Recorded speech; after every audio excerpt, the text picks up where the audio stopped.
Hi, this is Andrew Berman from National Mortgage Professional, and you're watching Mortgage Leadership Outlook, where we meet with the leaders of the mortgage industry. It's a show that we started back when the coronavirus started hitting us, and just tearing our nation apart, and initially tearing our industry apart. And leaders like the great Eric Mitchell, who joined us today, Senior Vice President at National Retail, Gold Star Mortgage Financial Group, and also author of The Why of Money. Eric, thank you so much for joining us today. Thanks, Andrew. Thrilled to be here. So, listen, I want to get into, because people know actually you as the person who's created great wealth for a lot of loan officers, but I don't know if they actually understand, or if they know your story. Your background and what what kind of drove you to this success.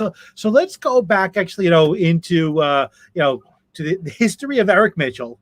Let's go actually to where you first started in the mortgage business. Before you made it to LA and you live in this fancy lifestyle that you live in now. Well, take us back actually to your roots in the mortgage business.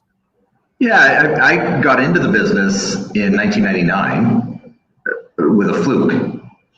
I was born and raised in Canada, and when I moved to the United States, I was starting a totally different business, and a bank broke a promise to me. And so being from Canada, I didn't understand that. What? What do you mean banks are privately owned? What do you mean they get to choose? What? And so I started investigating, just out of curiosity, how the American banking system worked. And what I saw was an amazing opportunity to help people.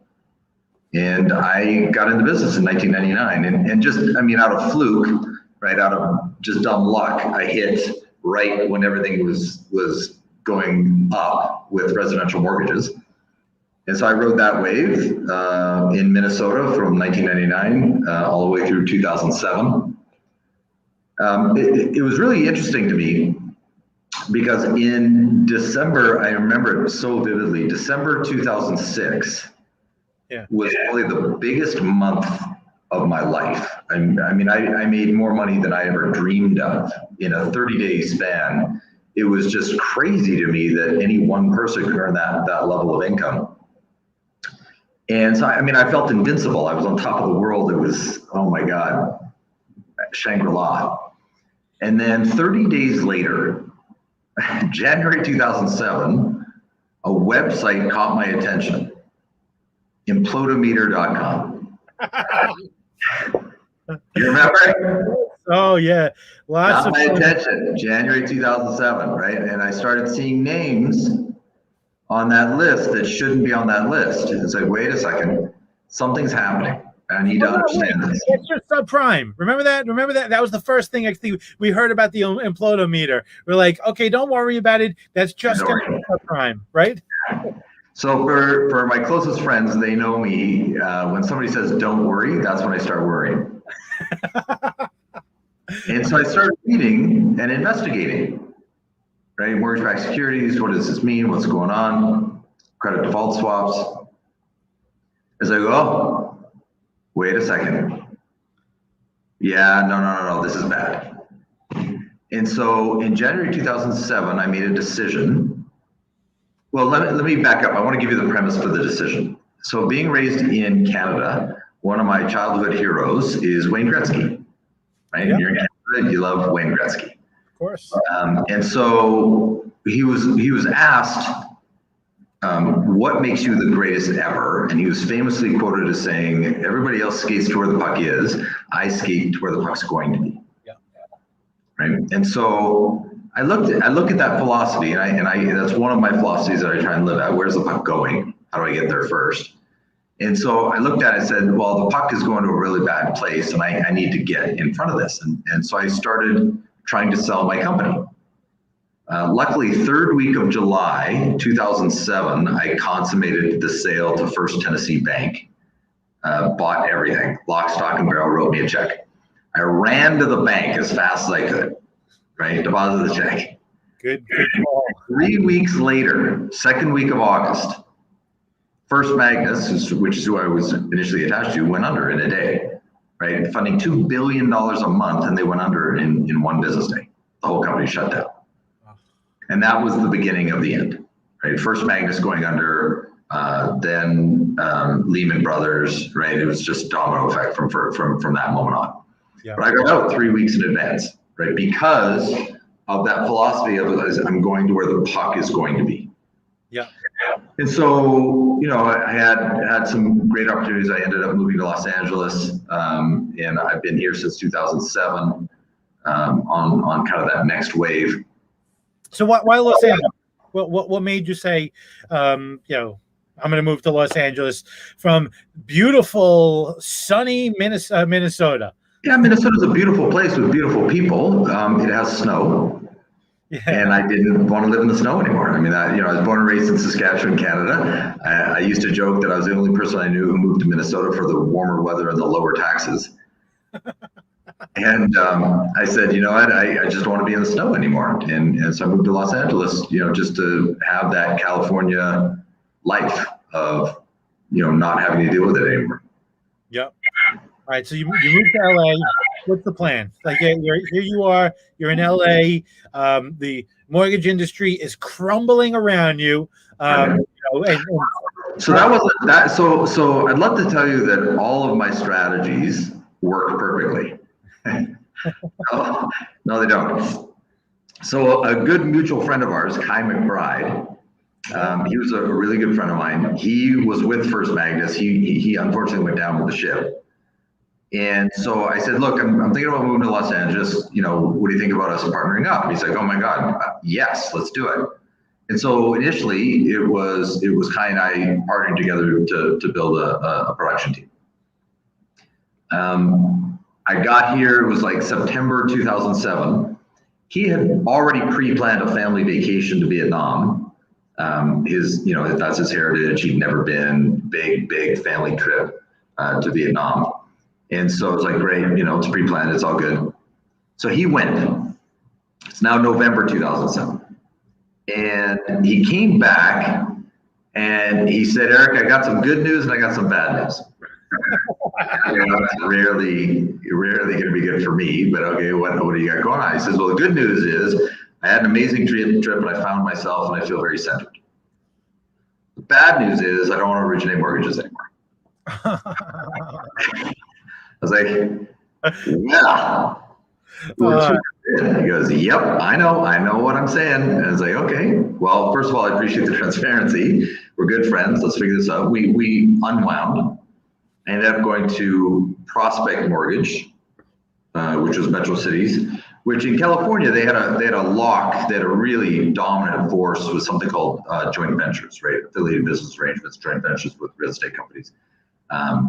There was an opportunity there to get in bed with some of their joint ventures. I ended up creating a short sale joint venture division inside Prospect Mortgage. It was a good time to do that. It was a really good time to do that. Yeah. And then I got an offer from a local independent mortgage bank that wanted to grow aggressively, and they saw what I was doing with joint ventures. And so they made me an offer, one of those offers you can't refuse. It's like, oh, well, that's a dream offer. And so I left Prospect Mortgage to build out the division. So that was January 2010 is when I left Prospect Mortgage. Okay. So I've now moved to an independent mortgage bank to build them out based on joint ventures and replicating that model. 30 days later, swear to God, man, you can't make this up. 30 days later, a friend of mine at Prospect Mortgage calls me and says, I think we're in trouble. I said, what? What do you mean you think you're in trouble? He said, and she said, HUD auditors just walked into our corporate office in Sherman Oaks, and I think we're in trouble.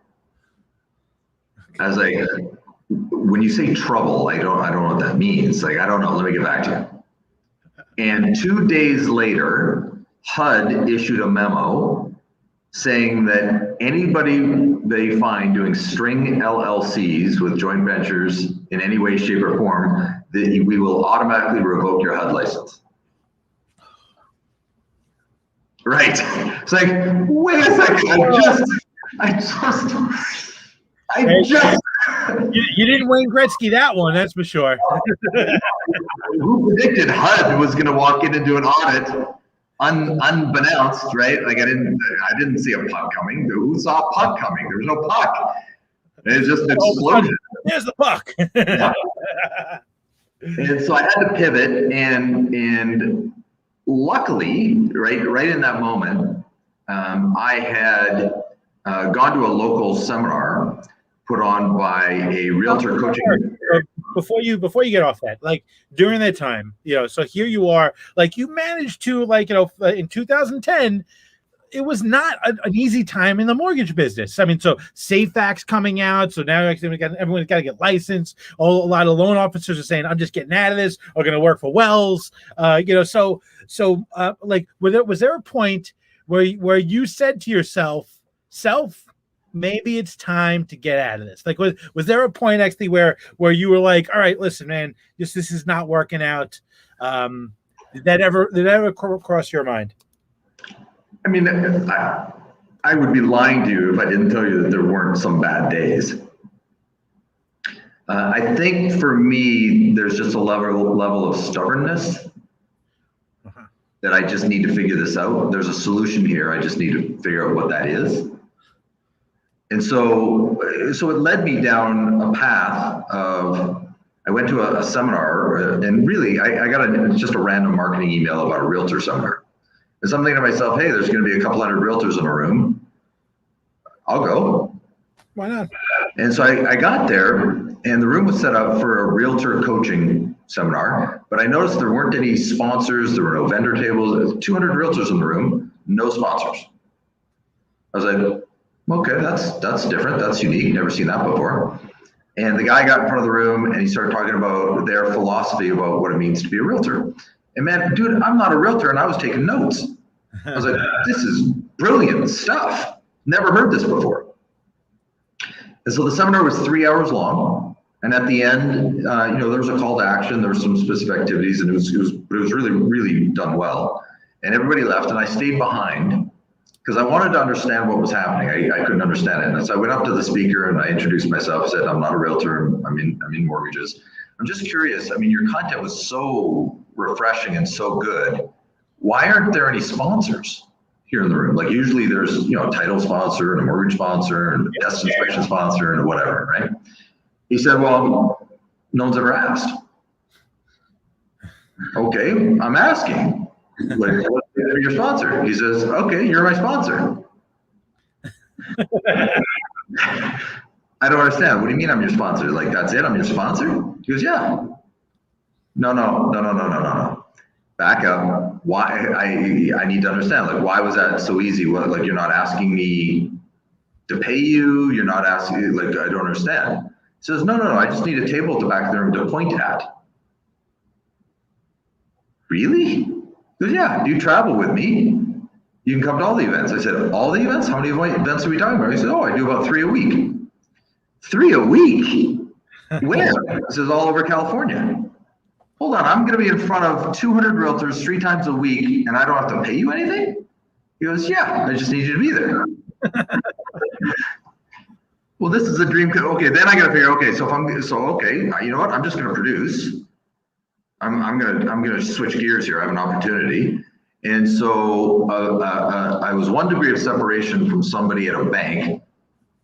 That was talking to me about trying to create a custom product, right? It's 2010, secondary markets imploded, trying to get any sort of, subprime, non-QM, non-agency, anything was like, forget it. Like it didn't exist. Yeah.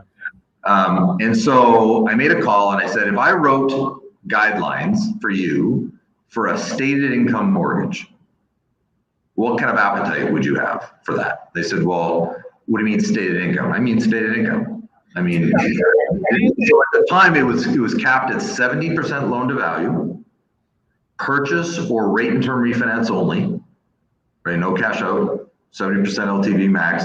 Max loan amount was $1 million, right? And so I wrote these guidelines for them. They signed off on it, and they said the most we'll fund is probably 30 to 40 units a month. That's the most we'll do. I said, no problem. That's a good number for me. And so I went on the road, and for the first 2 years, I stood in front of a room 3 times a week in front of 200 realtors and said, I have stated income. Here's the guidelines in front of you. Who wants it? Wow. Right. Dude. And I was writing loans like crazy. Yeah. And so, fast forward to 2014, I started focusing on building production teams, built out the company. We were doing, probably 100 to 150 million a month, give or take. And so it was a good run. At the time, I was trying to get married, right? We were trying to talk about what does it mean to get married, what does it mean to start a family, and the travel, the hours, not conducive, right? I was on the road all week long, nonstop. Sure. So I started looking at, is there another way for me to transition to not do this, what I'm doing right now? And so I got an offer, and one of those offers you can't refuse, from another independent mortgage bank. Hey, we want you to bring that whole model over here. I did as much due diligence as I could. Turns out I didn't do enough. They broke promises like crazy. So I floundered for probably a good 9 months, and then had an interview with Gold Star Mortgage, and I interviewed them and said, I need to understand your value propositions. I need to understand what you're doing in the marketplace, and saw what they're doing and realized that they had something that, it was funny, in my brain, they didn't realize what they had, right? They're like, they talked about it so passively. It's like, wait a second, I've never heard of that before. Wait, don't brush off that. I need to go deep on that. What? How does that work? And so, so it ended up being February 2015. I ended up at Gold Star, and we were about 20 branches then. We're about 55, coming up on 60 branches now. We did $3 billion last year, and it's been a great ride.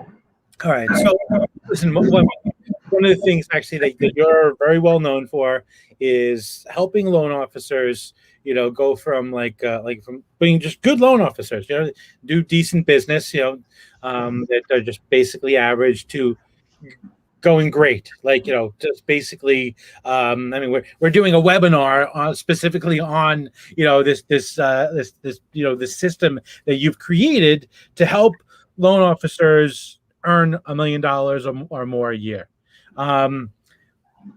When did this system get developed? I mean, was this a system that you developed, back actually, when you were in Minnesota? Was this something, that happened later on?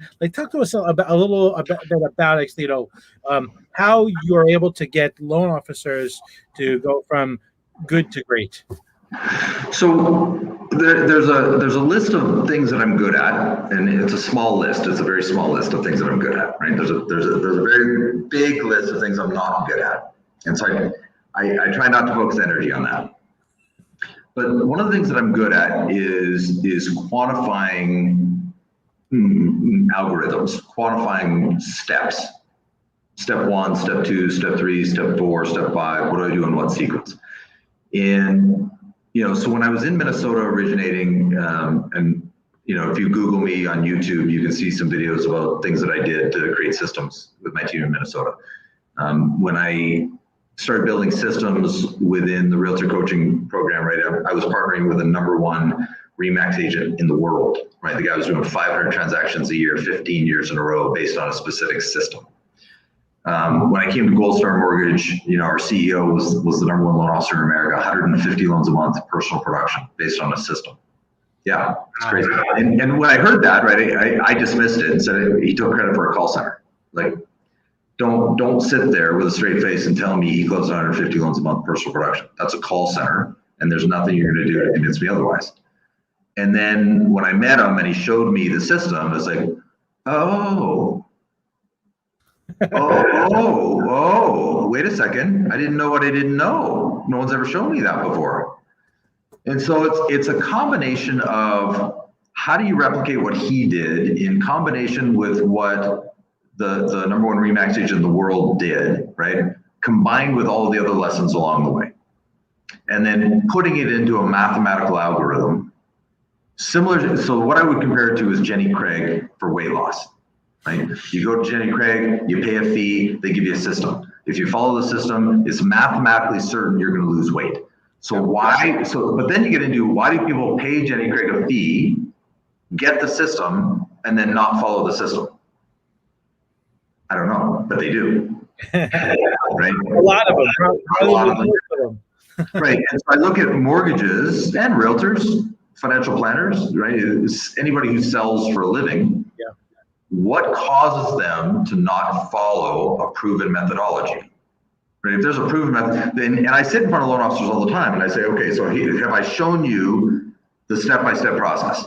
And they'll say, yes, I have a clear understanding. Great. And then 30 days later, okay, did you implement step one? You had 30 days, right? We talked about what it takes to implement step one. Did you do step one? No.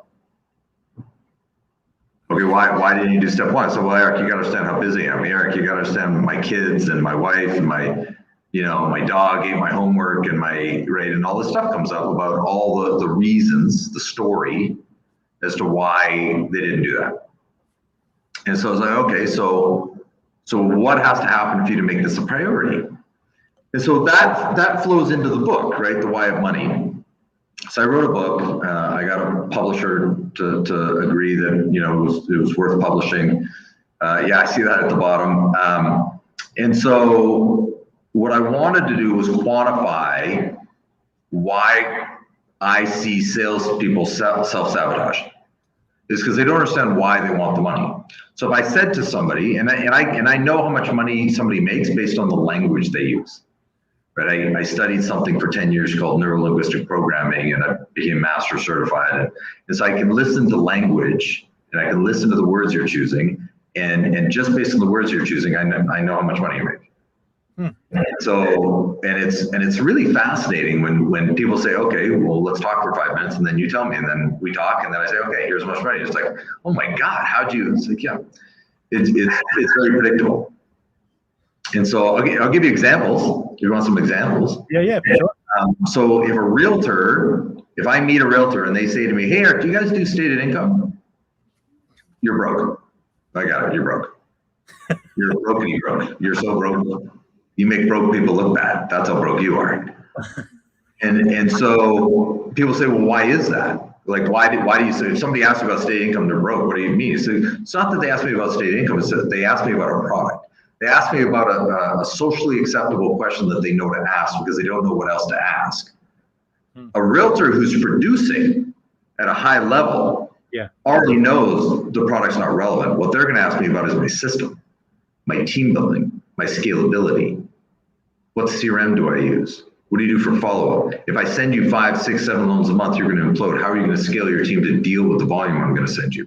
Now I'm talking to a player.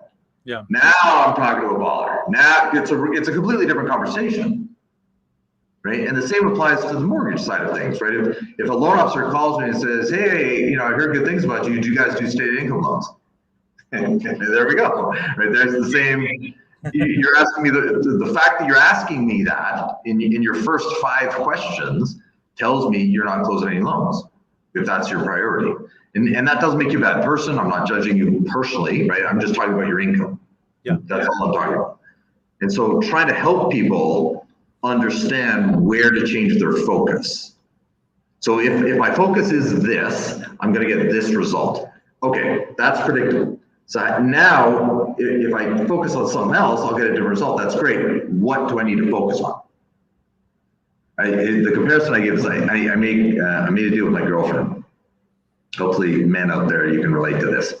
I made a deal with my girlfriend. I said, if I do something that bothers you, you don't get to tell me what bothers you. What you do get is to tell me what the replacement behavior is. Right? If you say, give me an example of how this has worked with your girlfriend. I want to know actually, so let's get out of the mortgage world. Let's go into the Eric Mitchell world. You say this to your girlfriend. She comes across something that bothers her. and talk to us about the replacement behavior that she suggested. Absolutely. So I'm in San Diego right now, and we checked in. She came with me. We checked in the hotel, and I walk into the room, and she said, I hate it when you walk into the hotel room with your shoes on. I was like, okay, what's the replacement behavior, please? She said, when you walk in the hotel room, I would like it if you take your shoes off right at the door. Because I don't want you tracking in dirt. I'm going to walk around here barefoot. I would rather you just take your shoes off at the door. Oh, so the replacement behavior is take my shoes off the door. Yes. Okay. Great. Okay. That makes sense. No problem. I have a replacement behavior, right? And then it's fine. I'm very comfortable. I'm amiable. Blessings. That makes her happy. All I have to do is take my, because as a man, and tell me if I'm wrong, Andrew, the only thing we want is peace. Yes. I don't want to be in trouble. Tell me what it is that I'm not in trouble. Yep. Right? So solutions and peace and quiet. Yeah. Yeah. And so what I try and help loan officers understand is if your focus is this, whatever this is, right, is getting this result, whatever result you're getting. I'm closing 5 loans a month. I'm closing 7 loans a month. I'm closing 2 loans a month, whatever that is, right? You have a belief system that says my daily activity should be this, which gets this result. Okay, so that's the focus. Yeah. So if we're going to change your focus to get a different result, change it to what? And so the purpose of the book was to give them the new focus. And so after talking to, oh my goodness gracious, hundreds if not thousands of self-made millionaires, I discovered a pattern, right? And feel free to test the pattern, Andrew. Like, I love it when people test it. So here's the equation that I got to. Okay. I asked this question: why do you do what you do? Right? You're making millions of dollars. You don't need millions of dollars. You can live on less than millions of dollars, right? You're making more than you need. Okay. Why? What drives you? And I'm going to tell you, Andrew, thousands of that, me asking that question of self-made. Now, hold on. I don't ask that question if you're making less than $1 million a year. It's only if you're making more than $1 million a year. So if you're watching this video and you don't make $1 million a year, whatever's going through your mind is not the answer. Okay, because I am only talking to people that are already broken through that ceiling of $1 million a year. Self-made, doing mortgages or real estate or sales, they're making $1 million, they're self-made. And I asked them the question, what drives you? Not one time was it for the money. Not a single time, not one single time was it about the money. Yeah. And so how do you not pay attention to that and say, wait a second, if I'm focused on the money, if that's my focus, I'll never get the money. Ever. Yeah. 100%. And so it's like, okay, so now it's not about the money. That's the complaining, right? It's not about the money. What's the replace? What is the focus? I need that answer. And it was 5 answers that came back always. It was always one or more. Sometimes more than one. But it was the same 5 answers over and over and over and over again. As soon as I started peeling back that onion, I got to the same 5 answers. Okay. This is not a coincidence. This is not some weird anomaly. This is a pattern. This is a very clear pattern to me. And so I wrote a book about it. So what are the 5 reasons? So reason, and by the way, so if you're watching this, it doesn't mean that all 5 need to resonate. It just means one. You can have more than one. It's okay to have more than one, but one of these has to resonate with you. Yeah. So the first one is lifestyle enhancement. Now, so I'm not saying that I make millions of dollars because I want a nice car, I want a nice house. Those aren't the drivers.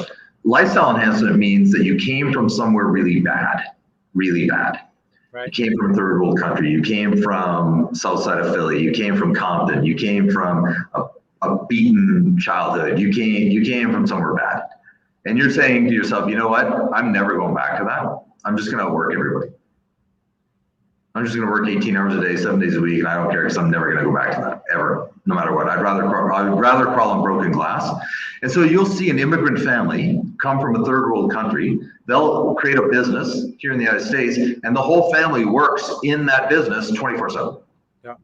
They don't leave because they're never going to go back, and they don't care. They'll just outwork you.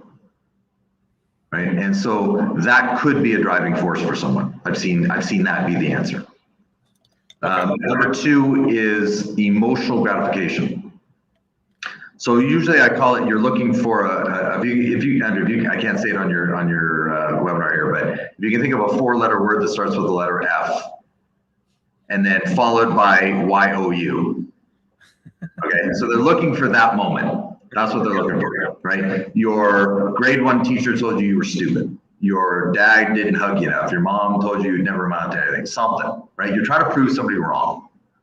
This is what you thought about me. I'm going to prove you wrong. And they're looking for that emotional gratification, right? And it's a driver. And that was a driver for me for 30 years. 30 years that drove me. All my activities for 30 years. I got my moment 2 years ago, which we'll sideline that for right now. So emotional gratification can be a driver. Number 3 is taking care of your parents. Did that one land? Sean, you, yes. Change the last 2 letters. Thank you for cleaning it up, but yeah. Sorry. Close. So taking care of your parents, for some people, right? My parents aren't ready. My parents are going to have to move in with me. I'm going to have to put my parents in a care facility. My parents, something is going on where you're looking at, oh my God, this is going to cost me an extra $10,000 or $15,000 a month to deal with this. And so I need to go out and do more, get more, be more, because I have to take care of my parents. And all of a sudden they up their game because they have to care for their parents. Now they could have upped their game at any point in time. They just chose not to. Now the driver is taking care of their parents, so now they up their game. Right, so that's the driver of the new activities. Right, so that's number 3. Number 4 is opportunities for your children. And so I'm not a parent, so I can't tell you I'm qualified to give you an answer on this. But when I talk to parents, and you say, "What are you prepared to do for your children?" Most parents give you the response, "I'll do anything, everything. I'll sacrifice whatever I have to sacrifice." And I don't mean this next thing to be disrespectful. I don't. I really don't. I'm just trying to do with truth. And what I've learned about truth is that when somebody tells you the truth, the real truth, it usually doesn't feel good. That's how I know I'm getting truth. When somebody says something to me and it doesn't feel good, there's some kind of truth in there. It's like when you're watching a comedian and the comedian says something really funny, it's because there's some kind of truth in it. That's why it's funny. Right? And so when I talk to a parent, I say, okay, so you're prepared to do anything for your child. Let me first ask you, do you watch TV at night? And they say, yeah. Why? Okay. Why? Why do you watch TV? What are you zoning out from? What are you escaping? What is in your life, right? How do we redesign your life so that you don't need to escape it? Interesting. Right? And so that's money-making opportunity time. You could be building your business. You could be spending time with your kid, going to play basketball. There are things that you could be doing. Watching TV is not on the list. Not if you want to build a life. And so I don't mean, hey, I never watch TV. No, I mean, sometimes I watch TV, but that's good. It's not because I like watching TV. It's because I like snuggling with my girlfriend. That's why I like watching TV. So I have a different motive. So number 4 is opportunities for your children. Are you prepared to put your kids in private school? Are you prepared to pay for their braces and put them through college, right? And some people step back and go, hey, look, I'm going to take this to a whole new level because I'm going to create these massive opportunities for my kids. Right? Great. And so that's the driver for some people. And then 5th, the last one is legacy, right? Some sort of permanency. You're trying to create some sort of footprint, some sort of thumbprint, something that says I was here and that I mattered. I made a difference. I made the world a better place. I need to build a hospital. I need to build a school. I need to build an orphanage. I want to build a battered women's shelter. I want some sort of permanency, right? And if I said to you, Andrew, right, and you and I have never talked about this, I would be willing to bet that, Andrew, your mission with NMP Magazine, your mission with webinars and education is there's a piece of that that's got to come from legacy, right? You're trying to create a permanency. You're trying to get information out. You're trying to be an educator. You're trying to change the world to a better place, right? There's a driver there that says I'm prepared to do these activities because. Yeah. Yep, that's pretty accurate.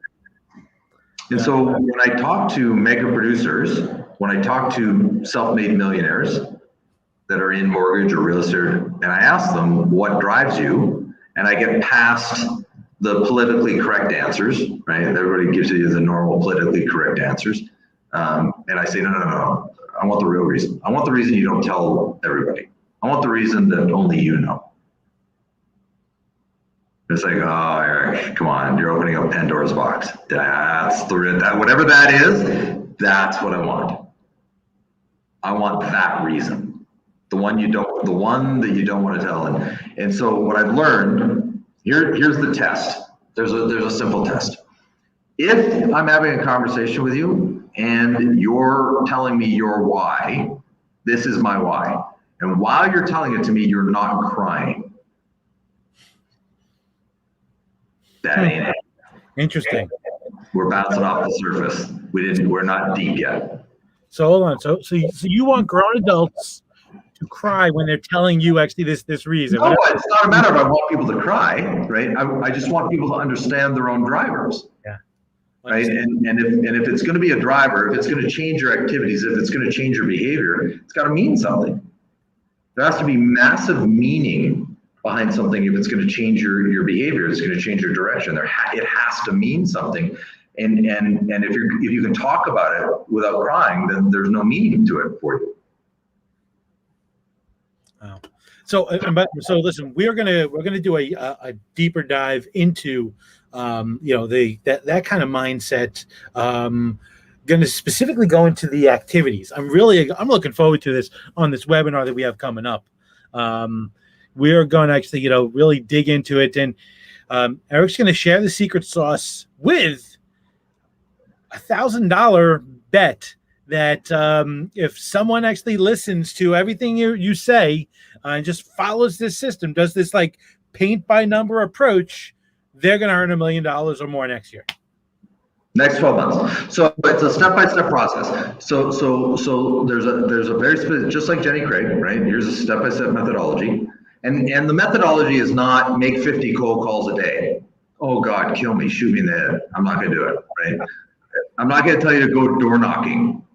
Here's the secret, go door knocking. No, I'm not, no. That's too much work, it's too painful, rejection's too much. That doesn't interest me, right? It's not about cold calling, it's not about door knocking. It's about understanding technology. Really understanding it, not saying I understand. Well, I understand technology because I use a smartphone. No, that is not what I'm talking about. I understand technology because I use a CRM. No, that's not what I'm talking about. That's not the reference point anymore, right? It is 2021, and I would say that fintech, financial technology, is radically changing the way we're all doing business. Whether you think it is or isn't, it is. Yeah. And so you either can skate to where the puck is and get in front of fintech, right? Or you're going to get body checked into the boards and your career's over. Because it's coming hard. If you remember what was that hockey movie with Paul Newman, the Simpson brothers or the Hanson brothers? Do you remember that movie? Slapstick or slap shot, something like that. Yeah. They were Simpson brothers. They're coming and they're going to check you to the boards, and it's not going to feel good to your career if you don't get in front of fintech. So you made this crazy statement. I wrote it down here that like 70% of loan officers are going to get wiped out. Yeah, the next 5 to 7 years. So the next 5 to 7 years. So give me, and I want to kind of wrap this up with this, because I want to understand the persona of the loan officer that is doomed, and the persona of the loan officer that is going to thrive and is going to actually, just has a permanent place in this business. So give me an idea of who's going to be fail. There's going to be that 70%, and give me who's that 30%. So the 70% loan officer that's just not going to make it is the loan officer that's trained to do what everybody's trained to do. Yeah. Right. Hey, realtor, I'm a great loan officer, great rates, and I've been in the business 10 years, and I'll always close your deals on time. And here's my cell phone number, and always accessible. And I'm going to help you with your open houses, and I'm going to help you build your business because I really care about my clients. And if you send me your send me a referral, I'll earn your business for life. That's the loan officer that's not going to make it. Now, did they make a lot of money in 2020? Yes. Are they going to make a lot of money in 2021? Probably. Yeah, they could still. Probably. Yeah. 2022, 2023, 2024, 2025. You need to understand what fintech is doing right now behind the scenes. And there are options that are available right now that any loan officer can plug into, right? Any loan officer in America, there are very specific systems you can just plug into one day, up, running, and you are a fintech company. They're just not aware, right? It's they don't know what they don't know. And so how do you get loan officers to engage in adopting technology at a radically different pace, at a radically different level? And so one of the phrases that I believe to be true is that technology is not going to replace loan officers. No, it's not. Loan officers that adopt technology at a very high level will replace loan officers that don't. That's what you have to understand. Yeah. I'm not saying loan officers won't be needed. I'm saying that margin compression and automation are going to push down margins so much that the loan officer says, I can make a living closing 1 or 2 loans a month is over. That ride is over. Yeah. If you're not closing 10 or 15 loans a month, and the only way you're going to close 10 or 15 loans a month is you have to adopt technology at a very advanced level. Now, that can be done. You can do that right now.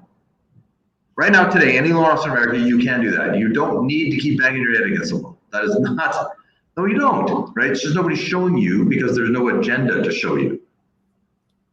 That's it. So how do you seek out the information and get in front of that and be that loan officer in the top 30% that's going to crush it over the next 5 to 7 years and beyond? Because you're the one that got in there first and adopted the technology first. And it's not about just automating, oh, but I send out emails to my realtors, I have status triggers and what? That's like 7 years ago. Everybody has that. That's not what we're talking. I'm talking about the stuff that nobody talks about out loud, right? I'm talking about when you say, I'll give you an example, right? So there's conspiracy theories that say Google, Alexa, right, and Facebook listen to us. Auditory. Yeah. I'm going to tell you they do, and I know they do because I've spoken to some of the programmers who programmed it. I know they do, and so that's okay as long as you understand it. It doesn't bother me. It's just what it is. Yeah. You don't have to have these devices. You can remove the Google. Yeah, you can shut off. Don't have Alexa in your house. Yeah. Simple solution. Yeah. Right. And so I look at that type of technology, how to automate things at such an advanced level. So I'll give you an example. So let's. Can I gobble up 2 minutes? Yeah, sure. So let's look at what it costs to manufacture a mortgage.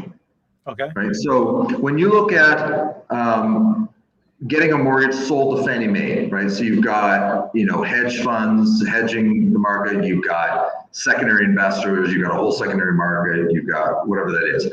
Then you've got retailers, wholesalers, and correspondents trying to push out some sort of margin to run themselves. Then you've got some sort of overhead expense, like an underwriting fee that's got to pay for underwriters and docs and funding and post-closing.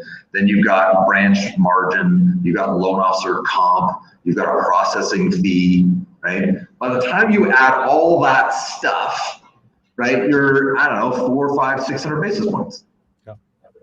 By the time that mortgage gets to the consumer, right? Wholesale, retail, whatever, you're somewhere in that 3, 4, 6, somewhere in there. If you're a hedge fund and you're looking at margins like that, yeah. Oh my, on trillions of dollars per year. Trillions of dollars. Yeah, backed by real estate. Secured by, it's a secured loan. Yeah, by dirt. What? Yeah. Okay, so. Yeah. So then I've been in the room. I had to sign an NDA, so I can't tell you who, but I was in the room. I saw it with my own eyes. I watched a mortgage get originated on a website. It was a family member of somebody in the room, right? They wanted to refinance their house. And so they just waited until they could beta test it. They went onto this website, they put in their information.